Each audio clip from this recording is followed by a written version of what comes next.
Supreme court ने बुधवार को हत्या के दोषी को कड़ी फटकार लगाई। उसने कोर्ट में याचिका दायर कर जेल अधिकारियों के सामने सरेंडर करने के लिए 3 हफ्ते का और समय मांगा था।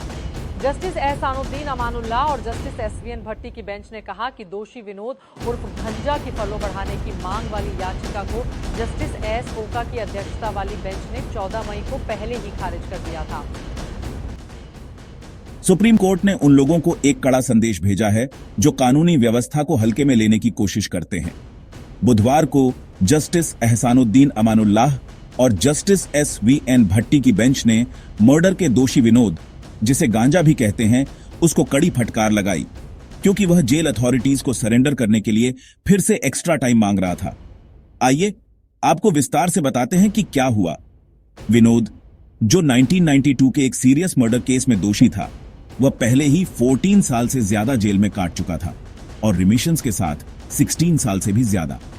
वह हाल ही में शॉर्ट पैरोल पर बाहर आया था, लेकिन जब उसका टाइम पूरा हुआ तो सरेंडर करने के बजाय वह फिर से कोर्ट चला गया, एक बार फिर, और 3 हफ्ते की आजादी मांगने लगा। लेकिन यहां एक पेंच है, यह उसकी पहली कोशिश भी नहीं थी। अभी पिछले महीने ही जस्टिस ओका वाली सुप्रीम कोर्ट की एक दूसरी बेंच ने जेल से और छुट्टी की उसकी अपील पहले ही रिजेक्ट कर दी थी। कोर्ट इससे सख्त नाराज थी। उन्होंने कहा, तुम्हारी हिम्मत कैसे हुई यह फिर से फाइल करने की? मामला तो पहले ही तय हो चुका था और फिर भी तुमने कोर्ट की छुट्टियों के दौरान यह मुद्दा उठाया।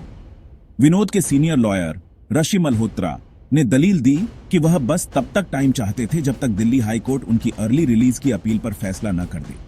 लेकिन सुप्रीम कोर्ट अपने रुख पर कायम रही।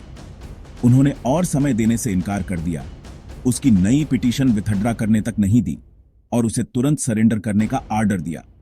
बेंच ने इस कदम को पूरी तरह से अनुचित कहा और चेतावनी दी कि कोर्ट यह देखेगी कि क्या और सख्त एक्शन लेने की जरूरत है।